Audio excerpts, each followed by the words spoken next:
Kasus tayangan Expose Uncensored di Trans7 yang menyinggung kehidupan di Pondok Pesantren Lirboyo Kediri membuka kembali perdebatan lama, apakah pesantren sebagai institusi keagamaan masih terbuka terhadap kritik atau telah berubah menjadi lembaga yang kebal terhadap evaluasi?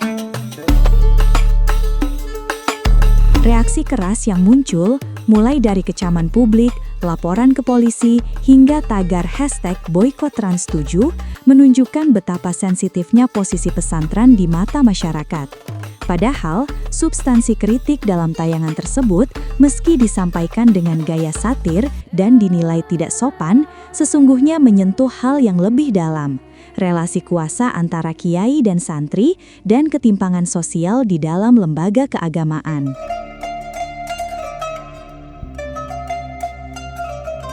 Pesantren memiliki akar yang kuat dalam tradisi Islam Nusantara, menjadi rumah bagi jutaan santri dan pusat moral masyarakat.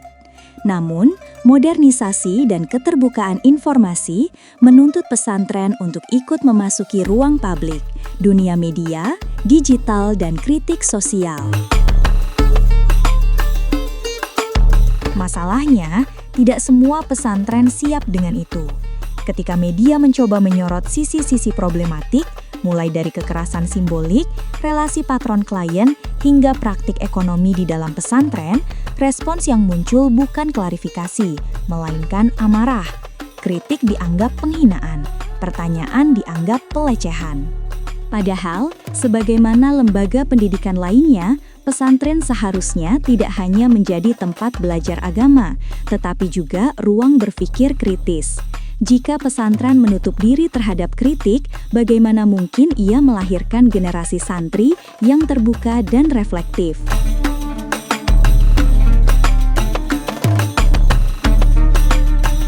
Tayangan Trans7 memang memiliki kekeliruan etik. Frasa seperti santri minum susu aja kudu jongkok terdengar tendensius, bahkan merendahkan. Tetapi yang diserang publik bukan sekedar gaya bertutur, melainkan esensi kritiknya. Tayangan itu dianggap melecehkan pesantren, bukan menantang untuk berbenah. Disinilah letak persoalan. Kita gagal membedakan antara kritik dan penghinaan. Kritik adalah ajakan untuk memperbaiki, sedangkan penghinaan adalah serangan tanpa niat membangun.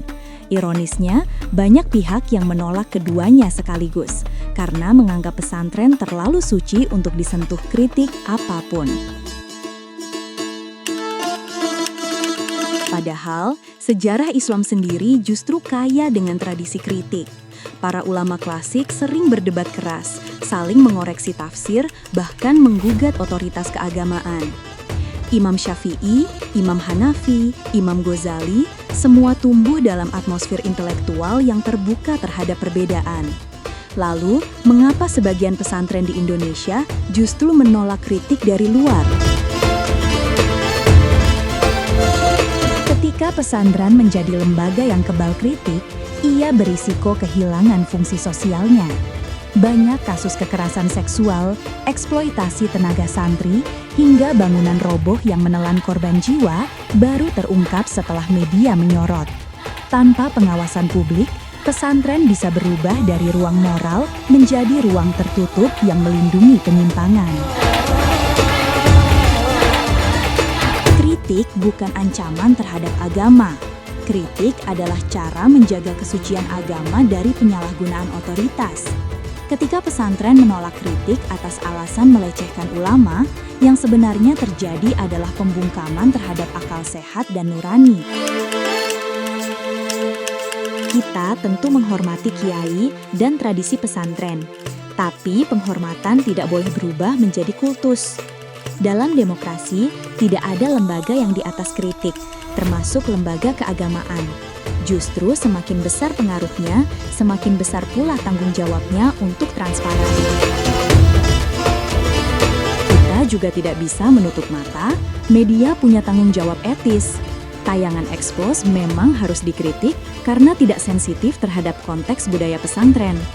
Tapi, menghukum media karena menyoroti isu-isu di pesantren adalah langkah mundur. Jika media akhirnya takut meliput pesantren, siapa yang akan mengawasi mereka?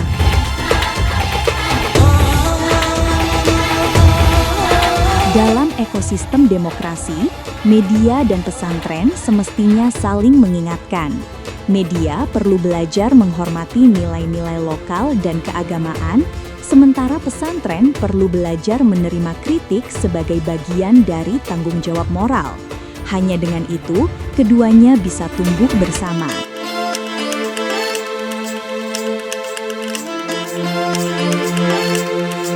Kemarahan publik terhadap Trans 7 mungkin lahir dari cinta terhadap pesantren. Namun cinta yang sejati bukan yang menutupi aib, melainkan yang berani mengoreksi. Pesantren yang besar adalah pesantren yang berani melihat dirinya di cermin, bukan yang marah ketika dicerminkan.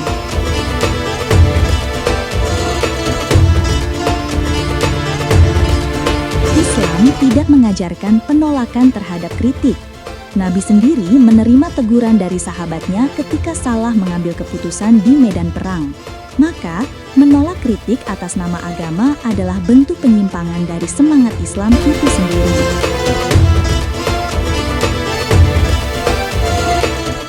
Kita tidak butuh pesantren yang sempurna. Kita butuh pesantren yang jujur, terbuka, dan berani dikritik. Sebab, hanya lembaga yang terbuka terhadap kritik yang benar-benar mencintai kebenaran.